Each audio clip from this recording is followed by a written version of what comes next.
What is good, everybody? Welcome back to another podcast/video. Today, sorry we didn't get a video yesterday. We were supposed to get a video with Preston today, but that is postponed probably till Saturday. That is the soonest I believe that will be able to work. We got a bunch of topics to talk about today, including best wide receivers in the draft. The draft is coming soon. We got to finish up our talk about it, probably move to defense tomorrow. Then we got to talk about Gronk has been traded to the Buccaneers, reuniting with Brady. What does that mean for the NFL? What does that mean for the Buccaneers? Then we have some historic matchups that Bleacher Report actually posted on their Instagram, Facebook, and stuff like that. It was either Bleacher Report or ESPN, but if you're an NBA fan, you probably know what I'm talking about. There's about 8 matchups that we got to talk about. It's past versus present pretty much. If not, it's a very recent history versus what's happening right now, all in prime. I kind of have this topic that I kind of want to talk about, but I also don't. I don't think I will. You guys will probably hear it on Saturday, though. What will the finals look like? I talked about how the Lakers will win it a couple days ago in our last video, actually, but I did not talk about what I think the finals will look like. Like, who will even be in the finals, if that makes sense. Then, we're going to talk about expansion teams, who I think deserves an expansion team the most. Hint, hint. I'm a little biased, but we don't got to talk about that. Then, can you really compare a past player to a current one? That is just basing off the matchups that we're going to be talking about right here. And what is more important, athleticism or a hot hand in the NBA? But first of all, let's get to the best wide receivers in the draft. That's the first segment every single time we're doing a podcast leading up to the draft, because that is the biggest thing right now. So the best receivers in the draft, I know I'm going to catch some flack for this because people almost unanimously label Jerry Jeudy as the best receiver in the league. I just don't believe that. CeeDee Lamb has this undescribable quality that just makes him the best receiver in the draft, and I don't really know exactly how to describe it, but he's extremely good, and he's just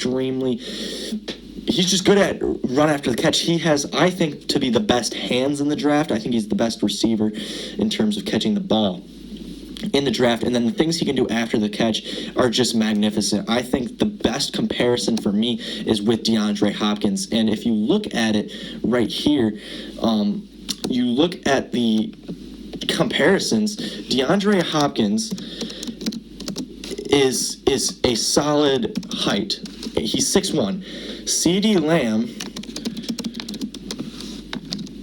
his height is 6'2", so he has an inch on DeAndre Hopkins. I think that's the best comparison for CeeDee Lamb as of right now, is DeAndre Hopkins. And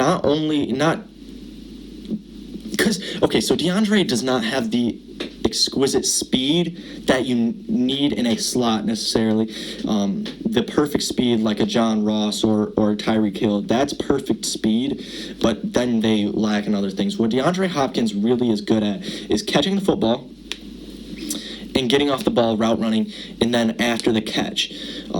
I think CeeDee Lamb has the best hands. I think he's the best at running after the catch. There's no doubt in my mind that Jerry Jeudy has the best route running skills of anybody in this draft. That's easy. He does. He has the best route running in this draft. CeeDee Lamb, while he has good route running, he's no Jerry Jeudy. That being said, the way his vision after the catch and the catches that he brings in is unmatched throughout this draft class in terms of the receiver position. Number 2, Jerry Jeudy. I know people are looking at me saying, how can Jerry Jeudy not be number 1? And I'll tell you, I just told you why. I told you why CeeDee Lamb is number 1 over Jerry Jeudy. But Jerry Jeudy, he possesses something crazy.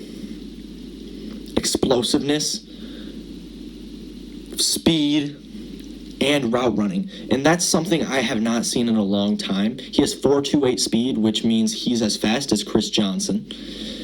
He's as good of a route runner as DeAndre Hopkins, and he has great hands as well. So what Jerry Jeudy lacks behind CeeDee Lamb is the run after the catch ability, despite having so much speed. I think his vision is a little bit lackluster compared to CeeDee Lamb, and there's no doubt in my mind, none of these four receivers are going to be a bust at all. Not even a little bit. I think they're all going to contribute to their teams in extremely good ways. This is such a deep draft class in terms of wide receivers that I think that all these receivers are going to be great on their teams. Jerry Jeudy, probably I think he might have the highest ceiling of all these receivers. I think he could have a similar career. He's a bigger Tyreek Hill to me, is what I'm looking at.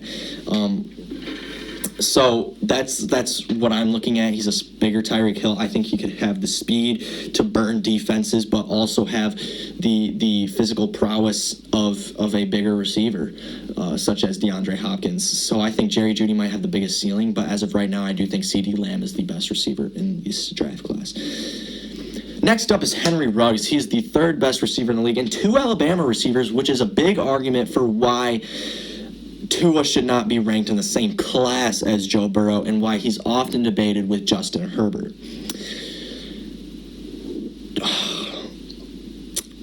Henry, but we don't have to get into quarterbacks right now. We talked about that a couple days ago.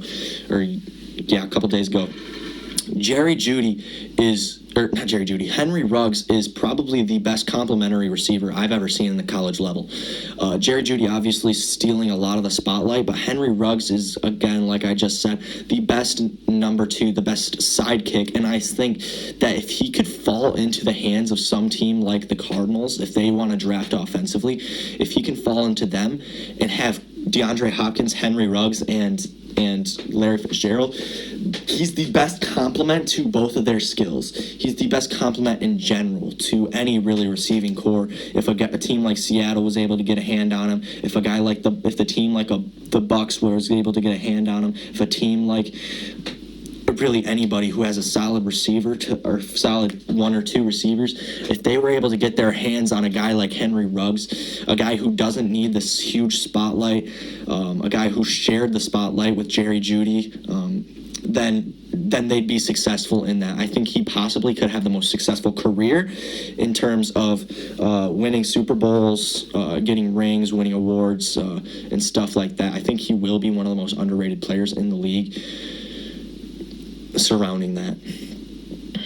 Next up is Justin Jefferson, one of the best receivers for sure, and he has a lot of qualities. And honestly, you look at him and you see a guy who Joe Burrow made, which I just don't think is true.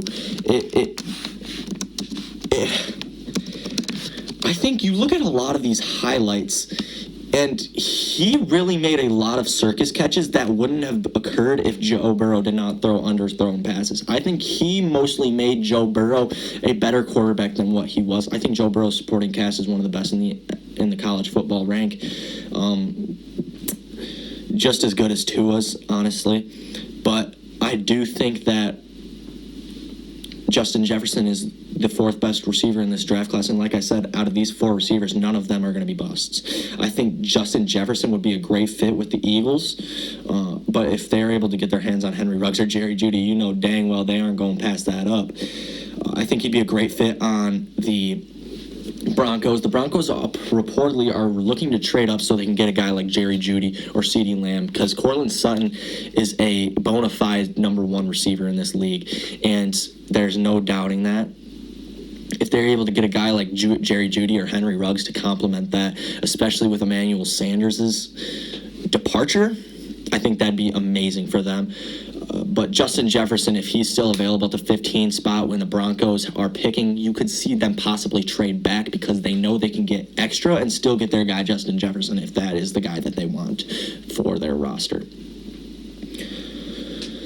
So yeah, that's my top four receivers in the draft class. There's obviously a big four. There's obviously a lot of great receivers in this draft class. One of the biggest, most deep draft classes in the NFL history in terms of receiver. Let's move on. We got a lot to talk about, so let's just keep it moving. What Gronk means to the Buccaneers. First of all, it's a trusted player in terms of who Tom Brady wants. It's a very trusted ally, a guy that Tom Brady's played with, who he trusts, and stuff like that. And it's another big presence. Mike Evans is obviously a huge presence, especially in the red zone, but he's also a great guy for a deep ball. If you need a guy for the red zone, you got Rob Gronkowski now. Then end zone threats, like I just said, they got Chris Godwin, Mike Evans, and Rob Gronkowski. And I think that Rob provides an extremely good deep presence, or not deep presence, end zone presence that is not even matched by anybody on the Buccaneers. If you look at the performance from O.J. Howard over the past few years, it's been abysmal at best. It's been a very big disappointment. Some people labeled him as the best player in his draft class, which just wasn't right. Just because he was the most bust proof, like he was not going to be a bust. That being said, you look at what he's done, it's just been abysmal. So obviously with this trade, if Gronk is able to come out of retirement to play for these guys, then I would, if I was him, to play one more year. I think they'd be just about unstoppable. I know O.J. Howard is now on the trade block officially. I heard that he would be encircled in some more trade rumors as the draft got closer, but now that Gronk is a part of this roster, I could see them easily just dumping him off for a few second or third round picks if that's what the team wants to give up for him. It just depends on what team. Now you look at all the weapons they have. You look at a team that had a lot of weapons to begin with. Mike Evans, O.J. Howard, and Chris Godwin, as well as Bruce Arians as their coach. Now you look at their weapons in terms of what they have now. Mike Evans, Chris Godwin, and Rob Gronkowski, and I think that's unmatched throughout the league, especially with an offensive-minded coach, which Brady has not had once in his career, mind you. An offensive-minded head coach, a guy who just revolutionized the league last year with their amazing offense, despite Jameis Winston throwing 30 interceptions. So I think that's going to be huge. I don't know if that offense will be able to be stopped. I think at this point, it's crazy to think about because Tom Brady is obviously one of the best quarterbacks of all time. I think it's crazy to think about how the success of the Buccaneers now lies on their quarterback and how far he takes them. Because it all lies on him because he has the weapons. He has the coach. It now relies on his back. If he's not able to perform, then they will not move forward. If he performs like he did last year necessarily, I think they won't be able to move forward that far. It's crazy to think about how it now lies on Brady, and that is the possible weak link of that team. It's crazy to think about that. They really only need a running back and really only a check down back, really, because I think they could pass every single play and be successful. Like, you could know that they're not going to run the ball. You could run a nickel set the whole time, a dime set, and you wouldn't be successful. You could double cover Mike Evans. You could double cover Chris Godwin. You could double cover Rob Gronkowski. That leaves 6 of your guys out there to cover them. You have maybe one linebacker and four defensive linemen, and then they could still run a wheel route or a swing pass with a running back who could or could not break out a big run. And honestly, you look at some trade deals. I've heard from a few sources that James White might be on the trade block from New England, one of the best receiving backs in the league, a guy who Brady has trusted for a few years now. If he is on the trade block genuinely, then I believe that the Buccaneers would be stupid not to pick him up, because honestly, you look at that's just the offense to be reckoned with. It'd just be crazy. Let's move down to the NBA. We have quite a bit to talk about here. We have a lot to talk about here. We are going to scribble one topic out because I decided I'm not going to talk about that today. All right.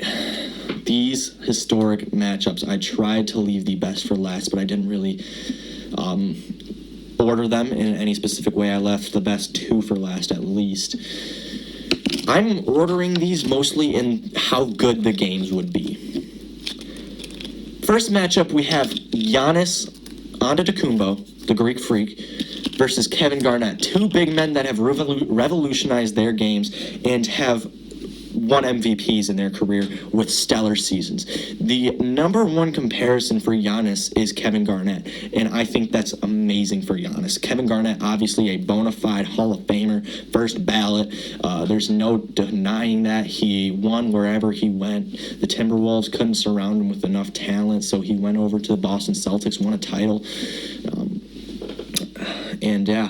So who's going to win that matchup? That's the question, and I firmly believe this. I'm a huge Giannis fan. If you go back to Preston's and my videos from a couple years ago, we just rave over Giannis the whole time. He is our favorite player, but he would lose to Kevin Garnett. One of our favorite players, but he would definitely lose to Kevin Garnett. I genuinely believe Kevin Garnett's one of the best big men of all time. He's extremely underrated in terms of that. Giannis maybe in the future will beat him. It depends on the height of his prime. But these guys both being in their primes, Kevin Garnett's winning that one. Next is Stephen Curry versus AI. And this was probably, for me, the hardest one to pick.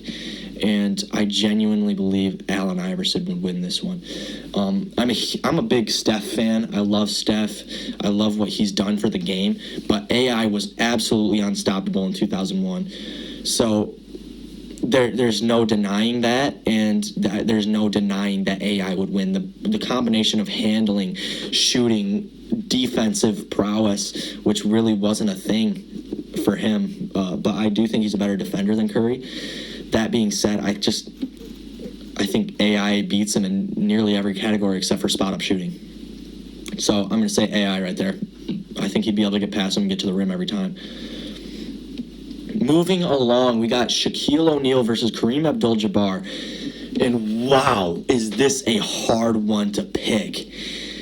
It is extremely hard. You got to look at it as Shaq, one of the most dominant players of all time, versus Kareem Abdul-Jabbar, the NBA's career point leader. It's an extremely hard one to pick because Shaq was so dominant. But the limitation of moves that he had, in terms of he couldn't shoot. He couldn't make it from the free throw line. Versus Kareem has a lot more to his game in terms of scoring, able to hit the sky hook, hit a turnaround J, hit a spin, a dream shake, really, that Hakeem created. I think that Kareem's going to win this one. It'll be a very close matchup. I think it'll go down to a game to 21, win by 2. I think that it'd end up a 29-27 game. I think that it'd be that close the whole time, and then Kareem maybe goes up by 1 at one point and then stops Shaq once. So I think in terms of a game to 21, to win by 2, that would be the type of game it would be. Dirk versus Hakeem Olajuwon. One of my friends' favorite player is Dirk Nowitzki. And I'm sorry to him, but Dirk is losing this one. I don't think it'll really even be close. I'm sorry to Dirk. I don't think he can defend Hakeem. I don't think Dirk can score on Hakeem, except for that turnaround fader. Obviously, he was a great player. I love Dirk a lot. I think he was a great player, but Hakeem is one of the most dominant defenders of all time. I think he'd be able to stop Dirk's moves. I don't think that Dirk would be able to stop Hakeem's moves. So straight up, I think that Hakeem wins this one. It's not that close. Maybe a 21-15 game right there. Kevin Durant versus Larry Bird, and I get a lot of flack for this one. That same friend, one of his favorite players is Larry Bird. I think Kevin Durant's winning this one. I'm sorry. I love Bird. I really do. But I think Kevin Durant's winning this one, strictly because I think that KD is a more talented scorer where he can hit from more places. I'm not taking anything away from Bird because Bird, obviously one of the greatest scorers of all time. He's one of the greatest players of all time. He's ranked up there among the best of all time, and no matter who you talk to.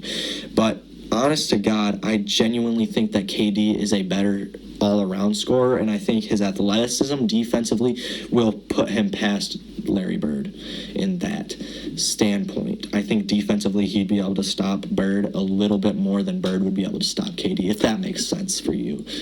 So I think it'd be a very close game. I think it'd be a solid probably 18-21 with KD hitting a game-winning 3. Moving on, this is another big one. Prime Westbrook versus Prime D Rose. MVP Westbrook versus MVP Rose. And oh my gosh, dude. I would love to put D Rose in this one. I really would. D Rose is one of my favorite players of all time. He's now a Detroit Piston, so I'm a little bit partial to that. I miss D Rose from the beginning. I really do. But that being said, Westbrook was a monster. Westbrook was a monster his MVP season, and I don't think that D Rose will stop that. I think the athleticism is both in their favor. And defensively, I don't know who would be able to stop who. I think that Westbrook would not lose. That's my opinion on that one. Westbrook just wouldn't lose. So I'm having Westbrook take that one. It's going to be an extremely close one. I think maybe a 19-21 or a 21 or maybe even a 21-23 type game. Now, Bron versus Magic. This is a close one right here. But I think the consensus among basketball fans and me and my friends is LeBron would win this one. The size doesn't work in anybody's favor. They're pretty much the same size. But I do think that Bron is a better scorer than Magic was. And so I think that will propel him to take a bigger lead. And I think Bron will probably play great defense on Magic. It'll just be a fun game, though. So I think Bron wins this one about 21-17, 21-16. Now, this is my favorite one because it's, you know who will win. I think everybody knows who will win. But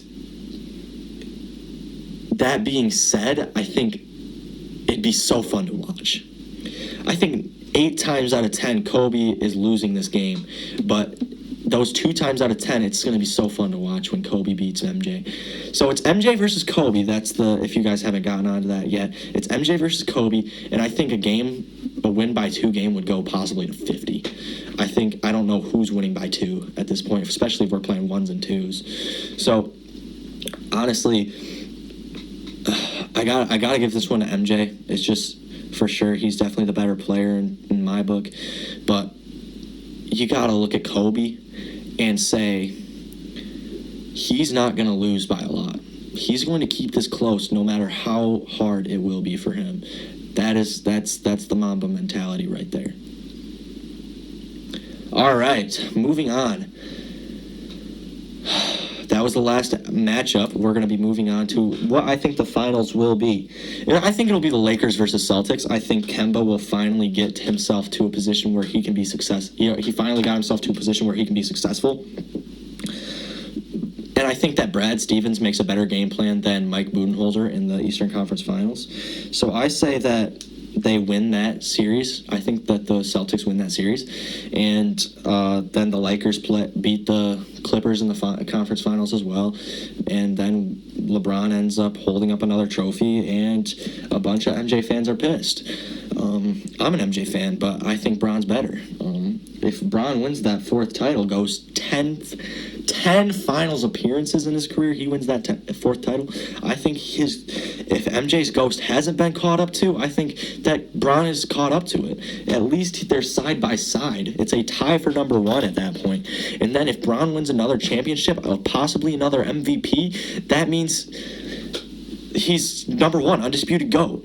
I'm sorry. He wins 5 championships, you're undisputed GOAT. If he wins 6 championships, somehow when it goes to 3-peat in these next few years, he's the undisputed GOAT. You can't say that 6-0 is better than 6-6, because they went 12 times in Bron's career. You can't tell me that missing the finals is better than losing the finals.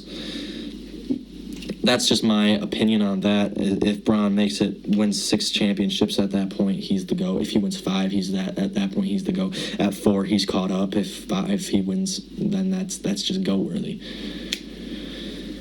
Moving on, expansion teams. Now, the short list that I recently saw from my source, the short list was 4 teams, adding 2 teams each conference, making it an 18-team or 17-team conference for both. was, so 34 teams, was Seattle, Vegas, Baltimore, and St. Louis. Those were the short list for 4. But the short list for 2 was Seattle and Vegas. To add 2 teams to make it a 32-team league, have 16 teams per conference, which I would really like. That being said, Seattle and Vegas, Seattle obviously deserves the team the most, and if you don't think so, then you're just wrong. Vegas, however, is getting onto that market, and it's a hot market at this point. They just got an NFL team. They just got a hockey team, and if you want to hop on and get that market, I say the time is now.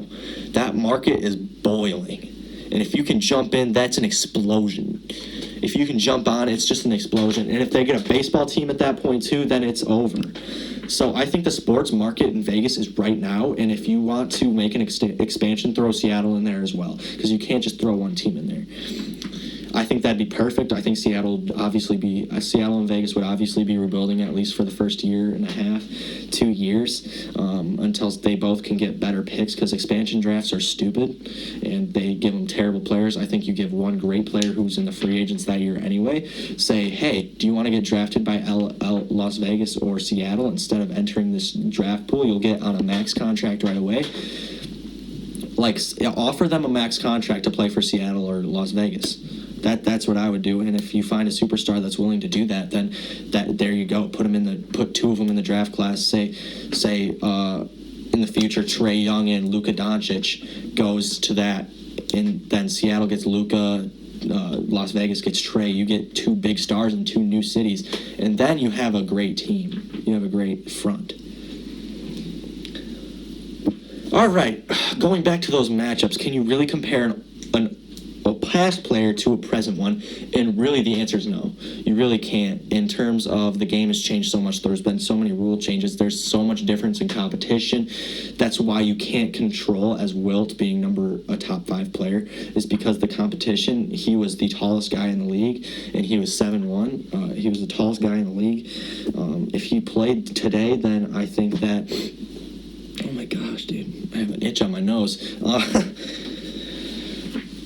You can't compare him to a top player in history just because of the difference in competition. It's just different, and it's not quite there.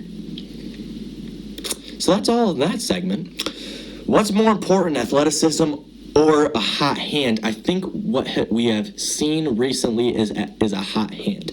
That's just where the NBA is going right now. That being said, it depends on the era. What's more important to the league in 1950? Athleticism. Because nobody's really shooting the ball from deep. There's no three-point line. What's more important in 60s? Athleticism. What's more important in the 70s? Athleticism. What's more important in the 80s even? Athleticism. If you have a hot hand, they're still not going to. The game plan wasn't to shoot the ball 30 times from 30 times a game. As much as you might want to say that, it just wasn't. That's not what the game plan was. Now, the hot hand is probably more important. You look at guys like Russell Westbrook. You look at guys like Derrick Rose, who they both were great, but they aren't. They're stuck because they aren't really good enough shooters to make a huge difference in this league now. And in terms of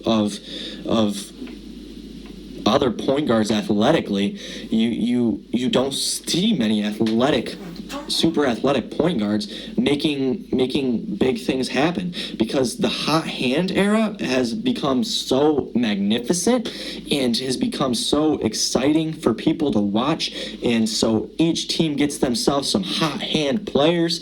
Kyrie Irving, Steph Curry, Joe Harris, Trae Young. You tell me a point guard in this league that's super successful, that is labeled a top 3 point guard that's based off athleticism. Russell Westbrook is the only right now to successfully do that, and only because he really has a mid-range as well. And he's just so much more athletic than everybody else out there on the court. Chris Paul isn't that athletic in terms of what he's been able to do. Steph Curry, no. Patrick Beverley is a solid defensive player, but look at that. He's not making headlines for his point totals. You look at Markelle Fultz. He's not making headlines. It's just, you look at, yeah, that's just it. You just aren't making headlines. What's more important? It's the hot hand in this era. If you get the hot hand, then you're going to average more than 10 a game easily. But if you're just athletic, then you're probably going to be placed more on the defensive side. Thanks for watching, everybody. Thanks for listening as well on the podcast. I will catch you guys later. Stay fresh, everybody. Stay inside. Make sure you guys are staying safe. We want this to blow over as soon as possible so we can start this NBA season as soon as possible. Thank you, guys. See you later.